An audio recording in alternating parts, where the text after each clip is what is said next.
Psikologi, podcast asik pakai psikologi. Wah, gimana nih kabar sobat asik semua? Luar biasa pastinya. Tidak terasa kita sudah memasuki bulan Maret di tahun 2021 ini ya sobat asik ya. Oke sobat asik, sebelum itu tentunya di tempat ini kita juga tetap menggunakan protokol kesehatan dengan memakai masker dan menjaga jarak. Dan tidak lupa juga di dalam studio ini hanya 10 orang saja. Oh ya sobat asik, jangan lupa juga untuk mampir di description box karena di sana ada link evaluasi di mana kita bisa memberi saran, apresiasi demi kebaikan podcast kita ke depannya. Oke sobat asik, tanpa memperpanjang nih ya, kita sudah masuk ke dalam episode 5 nih di Pekar Psikologi Podcast. Tapi teman-teman, kali ini kita akan membahas sesuatu yang berbeda dan ditunggu-tunggu, yaitu kita akan membahas KLC. Wah, KLC ini apa ya kira-kira ya? Sobat asik mungkin tahu nggak nih kepanjangan KLC itu apa? Yang di studio nih tahu nggak nih kepanjangan KLC apa ya? Nggak ada yang tahu? Bukan Kita Lawak Club, beda.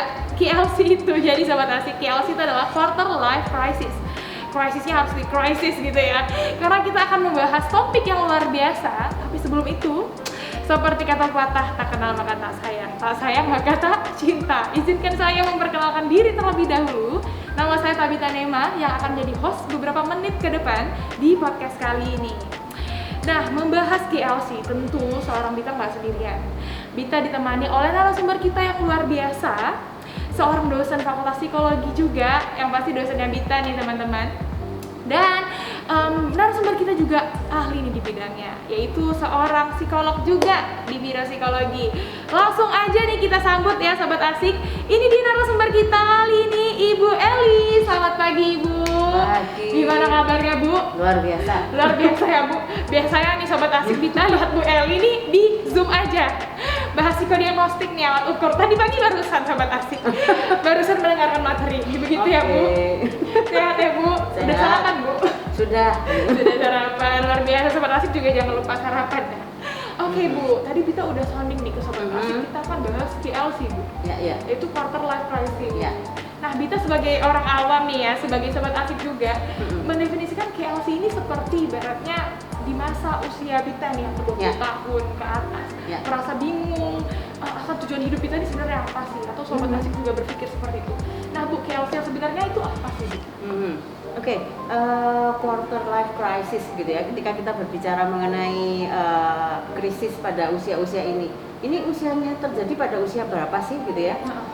Biasanya akan muncul usia 20 hingga 30 tahun karena memang pada usia-usia ini kan seseorang tuh masuk dalam suatu situasi yang ketidakpastian semuanya gitu ya.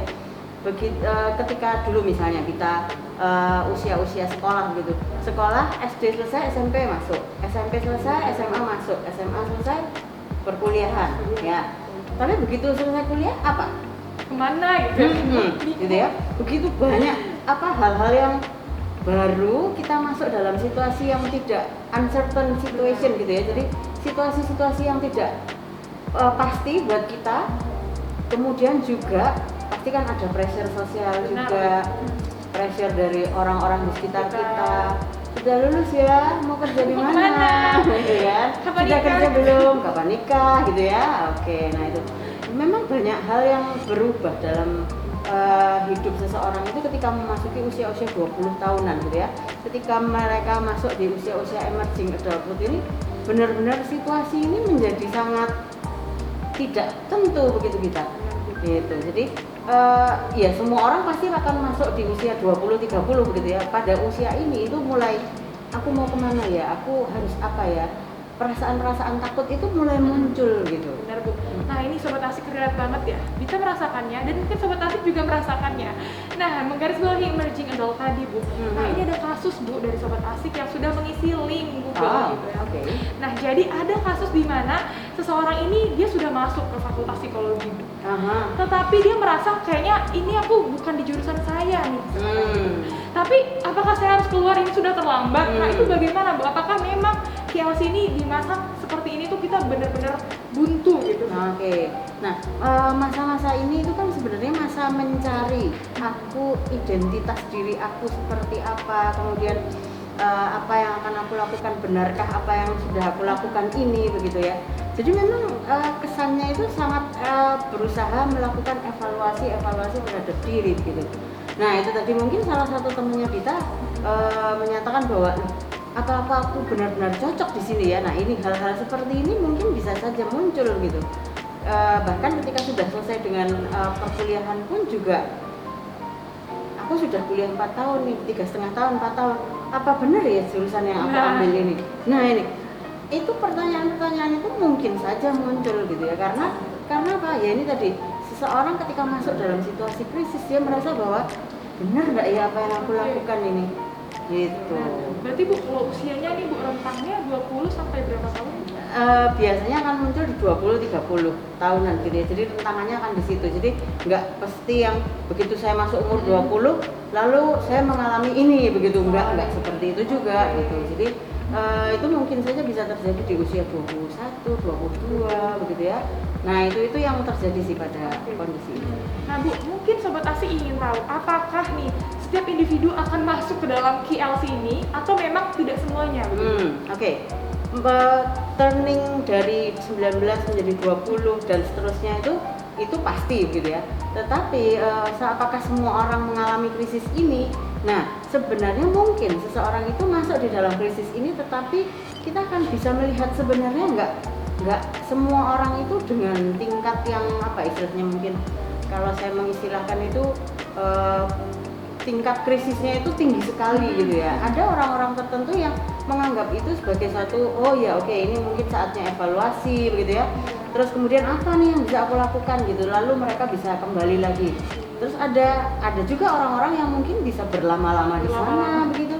Lalu apa yang terjadi? Ya mereka akan semakin lama semakin tidak percaya diri, semakin mulai mempertanyakan diriku ini siapa. Betul. Dan aku tuh sebenarnya aku harus apa begitu. Kita bisa bayangin ya Bita, kalau misalnya begitu lulus kuliah begitu, kira-kira kehidupan apa yang akan nanti kita lalui gitu ya? Betul. Nah kan, banyak perubahan yang terjadi di dalam diri seseorang ini gitu ya. Misalnya seperti, begitu lulus kuliah, aku harus kerja di mana nih? Nah, terus begitu lihat lagi teman-teman, loh kok yang ini sudah punya pasangan ya, yang ini sudah ada planning untuk merencanakan pernikahan, sedangkan aku sendiri pacar aja nggak ada gitu. Pacarnya nggak ada gitu ya. Nah itu, jadi kan banyak hal yang situasinya itu menjadi tidak pasti gitu loh buat saya, buat kita yang memasuki pada usia-usia itu gitu. Baik Bu, nah ini mungkin Sobat Asik masih bertanya-tanya juga nih di rumah. Jadi yang membedakan KLC ini dengan masa dulu kita puber saat remaja apa? Karena kan hampir mirip Bu kalau misalnya berdasarkan itu. Dimana kita mencari kita tuh mau apa. Nah mungkin Bu apa sih Bu yang membedakan? Ketika awal remaja itu biasanya kan kita akan mulai bertanya mengenai aku ini siapa ya gitu kan. Mulai suka sekali membuka-buka situs-situs yang misalnya lebih mengarah pada diriku adalah orang yang introvert, extrovert, terus apalagi ya tipe kepribadianku itu adalah tipe yang sanguin, yang melankolis gitu ya. Nah kalau sudah usia-usia masuk di quarter life ini bukan lagi seperti itu. Karena kita sudah melalui berbagai macam ini ya, kita cukup bisa mengenal diri kita sendiri gitu ya. Lalu kita akan menentukan ini itu kita mau kemana gitu. Jadi situasi ini menjadi berat untuk seseorang karena apa kita? Ya itu tadi yang seperti saya katakan bahwa sesudah aku lulus dari perguruan tinggi, lalu aku mau kemana kayak gitu kan? Apakah mau S2 dilanjutkan, ataukah mau bekerja, atau mau apa gitu. Banyak pilihan opsi yang bisa kita ambil, tapi itu semuanya kan serba tidak pasti ya. Tidak pasti. Benar.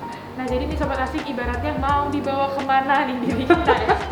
Baik Bu, nah ini juga ada kasus Bu dari Sobat Asik juga yang mengatakan dia bingung Bu masalah percintaan, pekerjaan, dan perkuliahan. Nah, ibaratnya seperti ini Bu, bingung nih mau menselaraskan antara pikiran rasional dengan hati. Nah, ini yang mana harus diikuti? Karena ini dilema banget ya Bu. Ya. Memang salah satu yang bisa kita lakukan untuk bisa istilahnya ketika seseorang masuk dalam krisis ini begitu ya, adalah membantu mereka untuk bisa melihat realitasnya seperti apa. Ini penting. Karena apa? Dalam kondisi krisis ini, apa yang terjadi pada seseorang?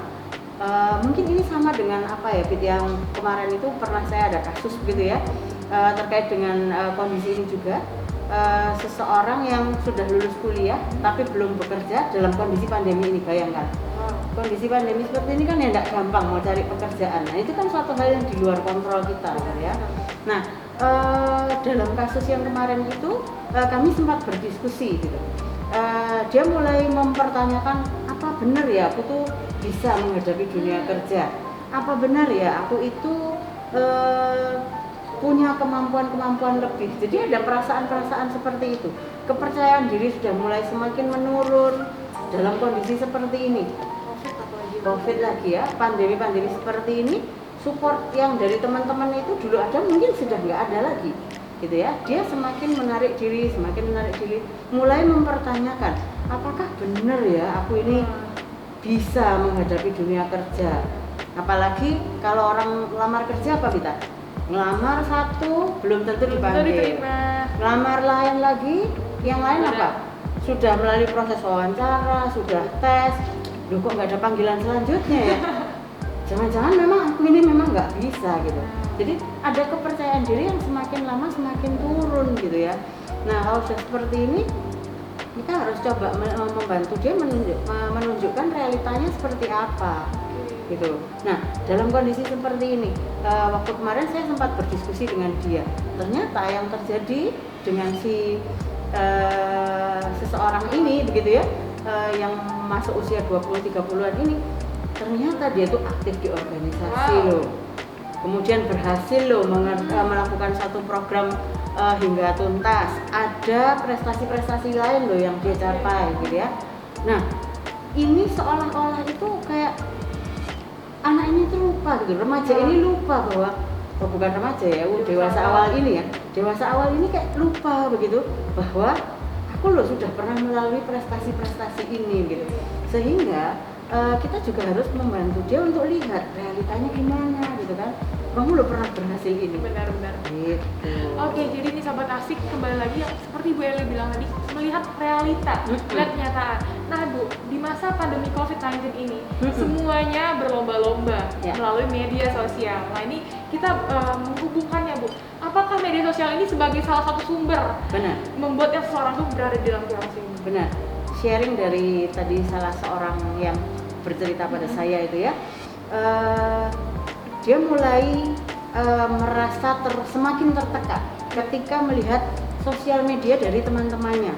Lihat temannya sudah bekerja, kok aku belum ya? Melalui postingan itu ya Bu? Nah, mana sih ada kita tuh memposting suatu hal yang buruk tentang diri kita gitu kan? Pasti ketika di sosial media apa yang muncul? Ya sudah, yang kita tampilkan adalah hal yang keberhasilan, menyenangkan gitu, bukan dalam situasi-situasi yang aku sakit, aku kecewa, tidak seperti itu juga gitu ya.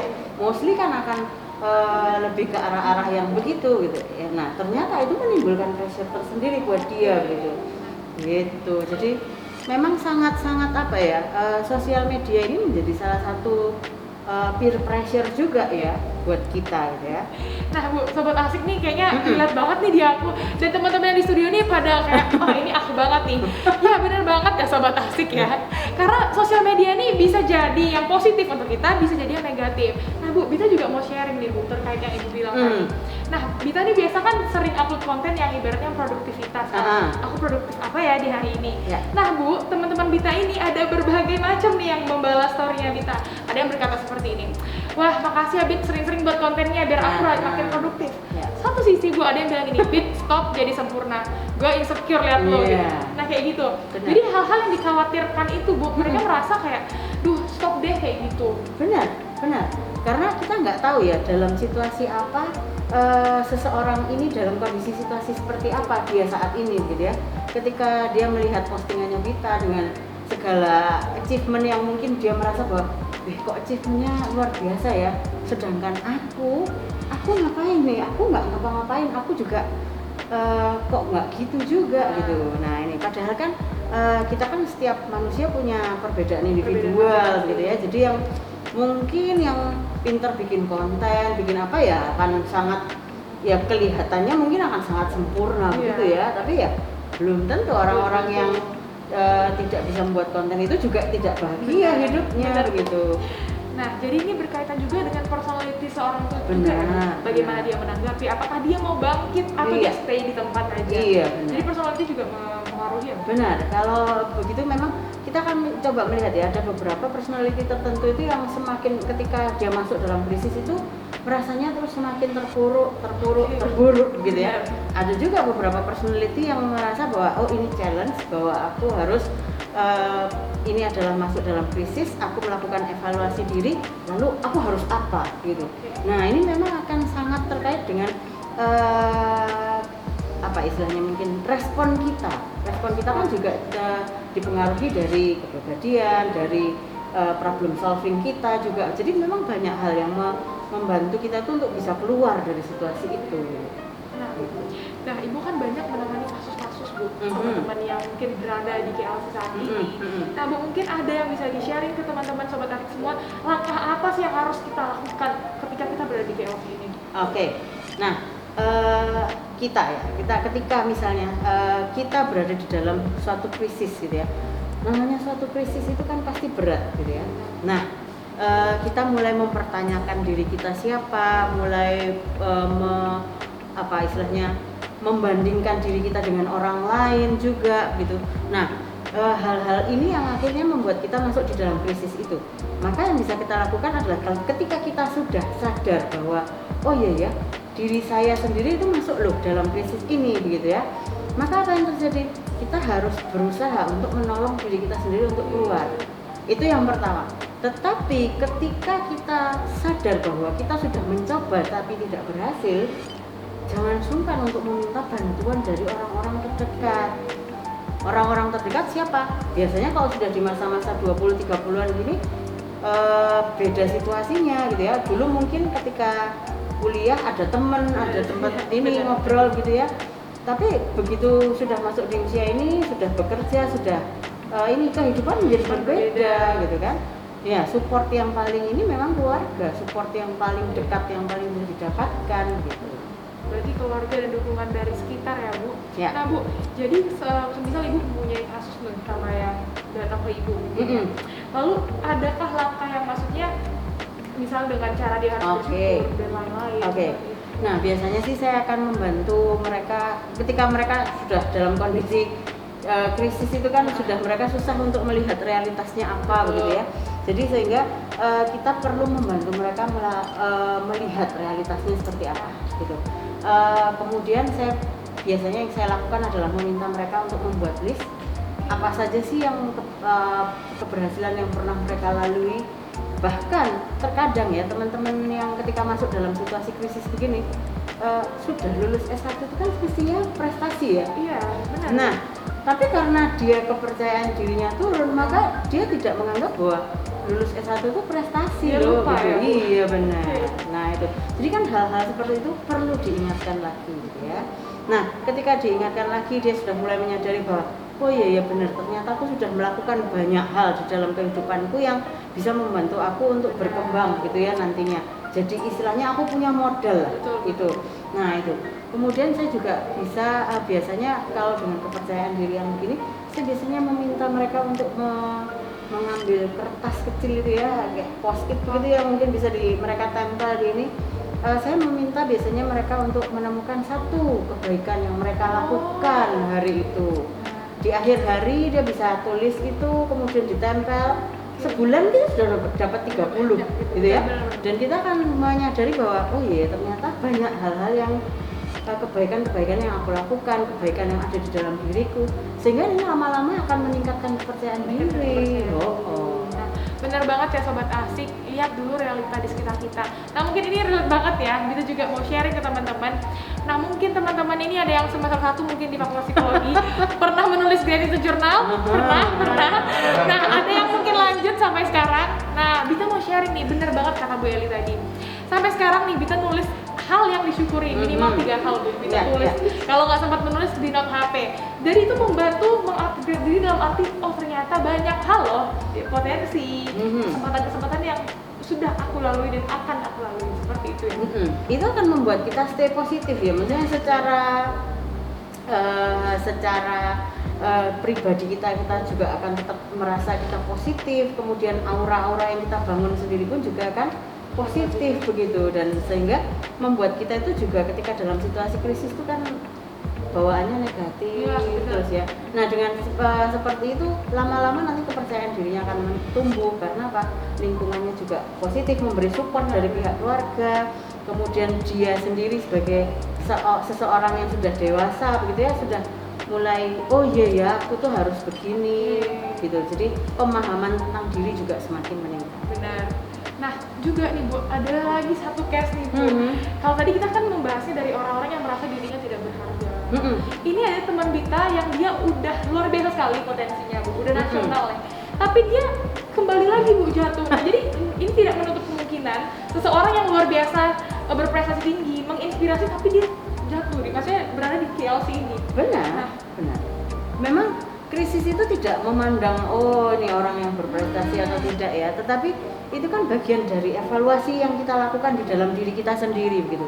Sehingga ketika evaluasi itu kita merasa bahwa oh iya ya evaluasi itu membuat kita masuk dalam krisis itu ya prestasi apapun ya nggak kelihatan itu tadi.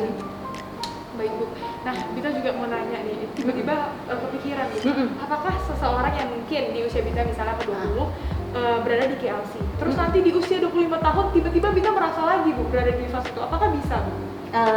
Sebenarnya berarti kan fase yang pertama memang benar-benar belum selesai gitu ya. Jadi kita harus bisa kenapa kok akhirnya menjadi butuh support dari orang-orang di sekitarnya itu ya karena itu kita harus selesai dulu dengan krisis-krisis kita sendiri untuk bisa menemukan potensi-potensi yang lain di dalam diri kita.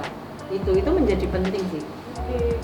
Nah berarti harus memperhatikan ya Bu, ketika kita berada di KLC yang pertama mungkin benar-benar harus diselesaikan dengan seperti yang Ibu Eli bilang tadi, melihat realitas, mensyukuri apa yang sudah didapat, dan kadang itu yang kita sering lupa ya kan? Iya benar, kadang kita lupa mensyukuri hal-hal kecil gitu ya. Mungkin ya kita bangun dalam kondisi sehat itu kan juga sudah satu anugerah gitu ya. Nah ini kadang kita lupa sih. Nah Sobat Asik, luar biasa banget nih pembahasan kita terkait KLC yang sudah luar biasa nih Bu, dari tadi apa pengertiannya, lalu solusinya. Oke Bu, Bita mau dong Bu dengerin closing statement dari Ibu untuk teman-teman, untuk Sobat Asik semua terkait KLC ini sendiri. Oke. Ya, memang yang satu hal yang kita perlu sadari bahwa kehidupan itu akan terus berubah ya teman-teman ya. Jadi mau di fase apapun, pada saat memasuki remaja pasti akan ada fase yang berubah juga. Masuk di usia 20 akan ada fase yang berubah juga. Jadi memang perubahan itu adalah suatu hal yang mutlak di dalam kehidupan kita. Nah, bagaimana cara kita bisa untuk lebih fleksibel mengatasi perubahan-perubahan itu dan lebih bersikap realistis dalam menghadapi situasi-situasi yang ada gitu ya. Itu menjadi penting karena apa? Itu akan membantu kita untuk menyusun langkah-langkah kita ke depan apa gitu. Menyusun langkah kita ke depan dengan situasi yang realistis dan logis pula. Oke, wah luar biasa banget ya Sobat Asik.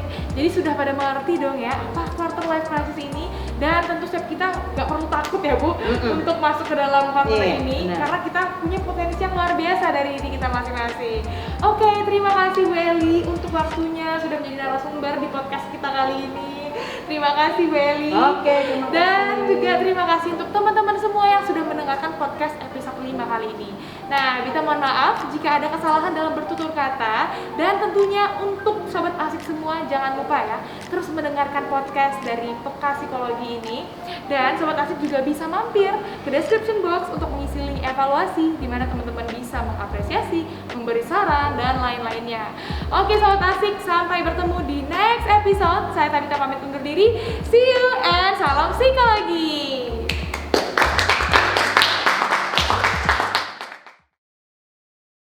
Halo Sobat Asik, wah ada yang baru nih. Ini ada soft baked cookies dari Mom and Daughter Kitchen. Nah ini ada cookies yang luar biasa banget, gede banget cookiesnya, terus full of coklat. Rasanya nggak usah diragukan lagi. Ini renyah di luar, lembut di dalam.